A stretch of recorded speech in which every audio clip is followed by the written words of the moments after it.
المتقین والصلاۃ والسلام علی سید الانبیاء والمرسلین محمد وعلی آلہ وصحبہ اجمعین اما بعد۔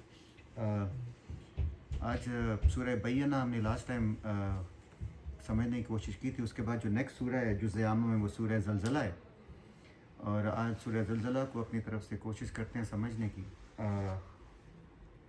سورہ زلزلہ کے بارے میں ایک امپورٹنٹ چیز یہ کہ اس صورت میں اللہ تعالیٰ نے اس واقعے کا ذکر کیا ہے جو روز محشر جس سے سٹارٹ ہوگا، جو ڈے آف ججمنٹ ہے اس کی جو بگننگ ہے وہ اس زلزلے سے سٹارٹ ہوگی جس کا صورت میں ذکر کیا گیا ہے۔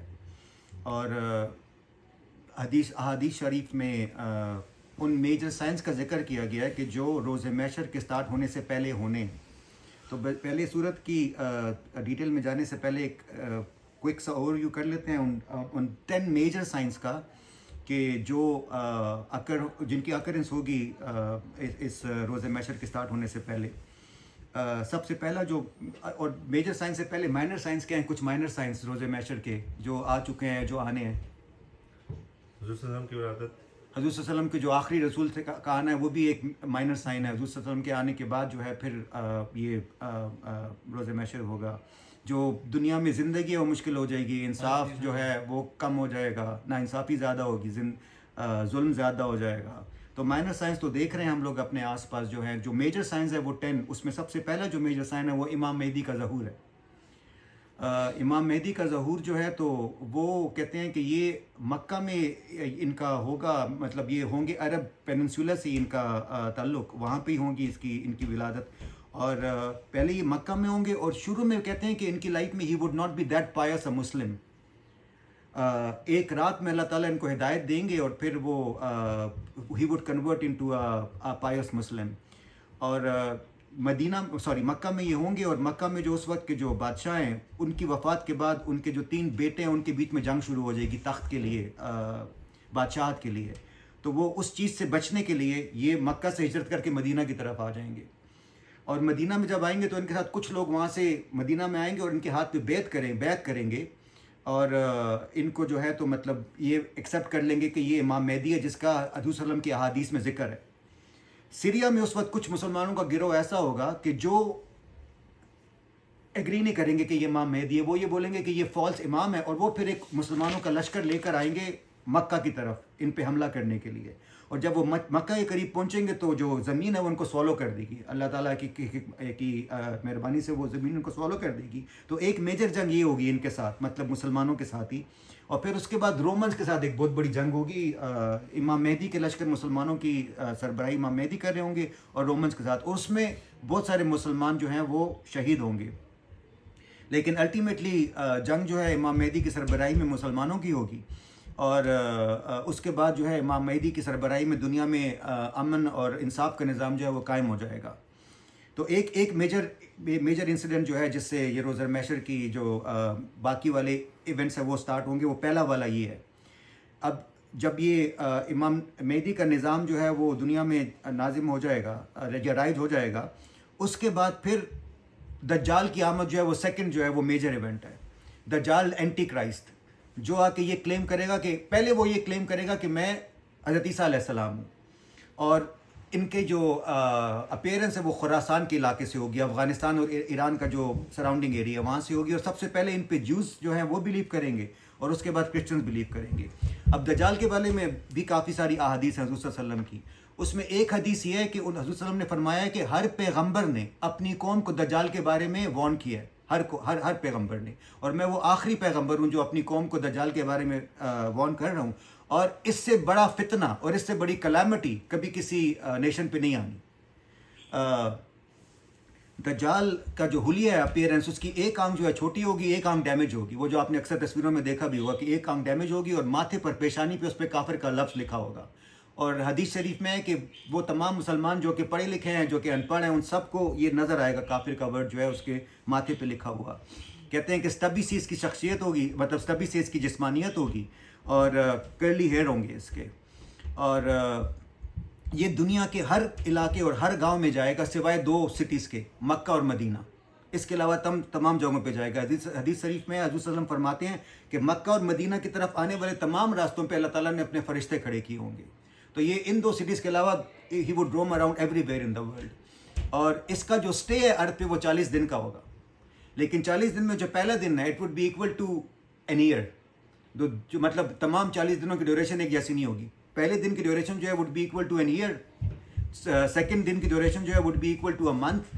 تھرڈ دن کی ڈیوریشن جو ہے وہ would be equal to a week. اور اس کے بعد کے جو دن ہیں وہ ریگولر دن ہوں گے. اب سب سے بڑا فتنہ یہ کیوں ہے؟ کیونکہ جب یہ وارد ہوگا تو زمین پہ قحط سالی ہوگی, فیمن ہوگا, اور لوگ جو ہے اسٹرگل کر رہے ہوں گے فائنینشلی.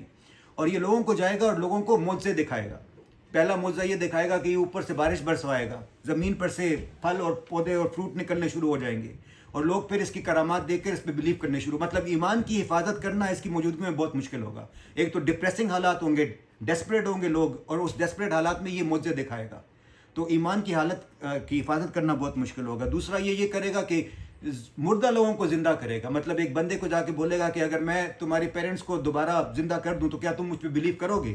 تو وہ بولے گا ہاں ہم بلیو کریں گے. تو یہ پھر 2 شیاطین جو اس کے پیرنٹس کی شکل میں آئیں گے وہ اس کے سامنے آ جائیں گے اور بولیں گے کہ اس کو مانو, یہ حضرت عیسیٰ علیہ السلام. یا یہ بعد میں, خیر شروع میں تو یہ پروکلیم کرے گا کہ میں حضرت عیسیٰ علیہ السلام ہوں, بعد میں پھر یہ پروکلیم کرنا شروع کر دے گا کہ میں نعوذ باللہ خدا بھی ہوں. تو یہ اس طرح کے مطلب کرامات کرے گا اور پھر لوگ جو ہے اس پہ بلیو کرنے شروع کر دیں گے. اب جو حضرت مہدی علیہ السلام ہے وہ اس دوران میں جب دجال آئے ہوئے تو یہ مدینہ میں انکیمپٹ ہوں گے, مدینہ کے اندر ہوں گے.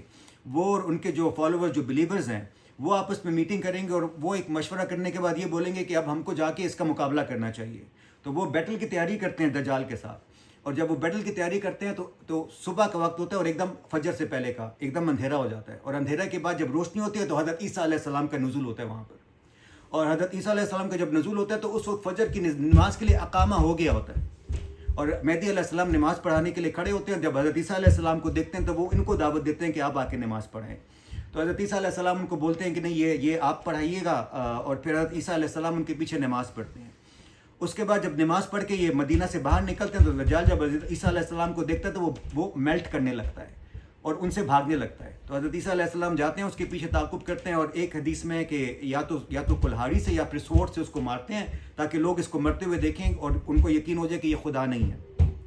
تو دوسرا میجر ایونٹ, مطلب ایک طرح سے دوسرا میجر ایونٹ یہ ہے دجال کی آمد ہوگی حضرت امام مہدی کے بعد. پھر اس کے بعد حضرت عیسیٰ علیہ السلام آئیں گے جن کے ہاتھوں دجال کا اینڈ ہوگا. اور دجال کے اینڈ کے بعد جو نیکسٹ فتنہ ہے وہ یاجوج ماجوج کا ہوگا. ذوالقرنین نے جن کو دیوار کے پیچھے بند کیا ہے وہ پھر باہر نکلنا شروع ہو جائیں گے. اور پھر مطلب یہ 2 قومیں ہیں جو دنیا میں افراتفری قیاس مطلب جو ان کے سامنے آئے گا اس کو ماریں گے. اور حضرت عیسیٰ علیہ السلام امام مہدی اور بلیور جو ہے اس دوران میں جبل طور پر ہوں گے, طور کے مقام پر ہوں گے.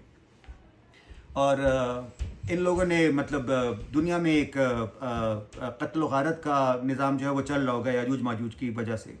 تو پھر ان کا اینڈ اس طرح سے ہوگا کہ اللہ تعالیٰ اوپر سے ایک وہ بھیجیں گے, ایک ڈیزیز, اور اس ڈیزیز کی وجہ سے یاجوج ماجوج کی جو ساری قوم ہے وہ سب لوگ جو ہے مر جائیں گے. اور حضرت عیسیٰ علیہ السلام پھر ایک بندے کو نیچے جا کے بھیجیں گے, جا کے دیکھو کہ کیا ہوا ہے, کیونکہ وہ جو افراتفری قیاس آوازیں آ رہی تھی وہ آوازیں آنا بند ہو جائیں گی. وہ نیچے آئے گا تو دیکھے گا کہ ان کی تمام لاشیں پڑی ہیں اور سخت مطلب تعفن پھیلا ہوا ہے ان کے جو ریمینز ہیں. تو حضرت عیسیٰ علیہ السلام دعا کریں گے کہ اللہ یہ جو جگہ اس کو صاف کر لے, فرشتے آئیں گے اور ان کے جو ریمینز ہیں یاجوج ماجوج کی قوم کے وہ لے کے چلے جائیں گے. اور پھر اس کے بعد بارش ہوگی اور وہ جو جتنا بھی گند ہے وہ سارا صاف ہو جائے گا. اس کے بعد حضرت عیسیٰ علیہ السلام جو ہیں حج اور عمرے کے لیے اپنے تمام بلیورز کے ساتھ امام مہدی کے ساتھ جائیں گے مکہ میں, اور وہاں پہ حج کریں گے. حضرت عیسیٰ علیہ السلام کا جو قیام ہے دنیا میں وہ بھی 8-9 سال کا ہوگا, اور اپنا امام مہدی کا بھی اسی طرح سے کہتے ہیں 7-8 سال کا ہوگا. اس کے بعد پھر جو نیکسٹ میجر ایونٹ ہے وہ یہ کہ مکہ کے ایسٹ اور ویسٹ میں ارتھ جو ہے وہ اس کی سوالوونگز ہوں گی. ایک جو اور میجر ایونٹ ہے اس کے بعد وہ ہے ارتھ سوالوونگز کے بعد آسمان پر ایک اس کی آئے گی اسموک کی, سارا آسمان جو اسموک سے کور ہو جائے گا, جس کا ذکر قرآن کی ایک آیت میں بھی ہے, جو کہ آیت ہے چیپٹر 44 کی 10-11, جہاں پہ یہ بتایا گیا کہ آسمان جو ہے وہ سارا دھوئیں سے کور ہو جائے گا. اور اس کے بعد پھر ایک بیسٹ ہے جس کو کہتے ہیں دابۃ الارض, جس کا سورہ النمل میں ذکر ہے. وہ بیسٹ آئے گا, وہ لوگوں کو بولے گا کہ تم لوگوں نے اللہ تعالیٰ پہ بلیو نہیں کیا. اور اس کے بعد جو نیکسٹ ایونٹ ہے وہ امپورٹنٹ ہے, وہ ایک آگ آئے گی یمن سے اور جتنے بھی لوگ اس وقت زمین پر ہوں گے ان سب کو لے کر جو روز محشر جہاں پہ ہونا ہے واقع پذیر اس طرف لے کر جائے گی. وہ کہتے ہیں سیریا کا جو علاقہ ہے ادھر ہے, تو وہ آگ سب لوگوں کو ادھر شام میں لے کے جائے گی. اس کے بعد پھر کہتے ہیں ایک کولڈ ونڈ چلے گی, کولڈ ونڈ چلے گی, اور جتنے بھی مومن زندہ ہیں, جتنے بھی اللہ تعالیٰ کا نام لینے والے زندہ ہیں, وہ کولڈ ونڈ ان کو لگے گی, اور تمام مومنین مطلب ان کا خاتمہ ہو جائے گا, مطلب وہ وفات پا جائیں گے اس کولڈ ونڈ سے. تو اس کولڈ ونڈ کے بعد there would be no believer, جتنے بھی لوگ ہیں وہ سارے ڈس بلیورز ہوں گے. اور اس کے بعد پھر حضرت اسرافیل علیہ السلام کو اللہ تعالیٰ حکم دیں گے, وہ سور پھونکیں گے, وہ جو ٹرمپٹ اس میں پہلی بار پھونکیں گے, اور اس کے سور پھونکنے سے تمام life would cease to exist, all life.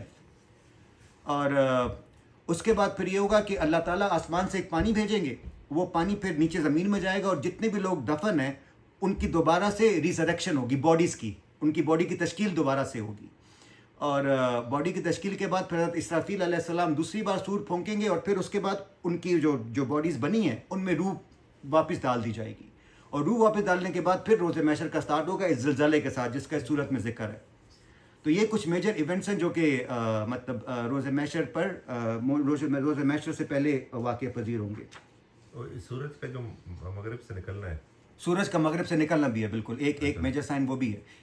جو سیکوینس آف ایونٹس میں جو ہے, تو یہ جب آسمان کور کرے گی نا سارا دھوئیں سے, اس کے بعد ہے سورج کا مغرب سے نکلنا مشرق کے بجائے. تو ایک ایونٹ یہ بھی ہے.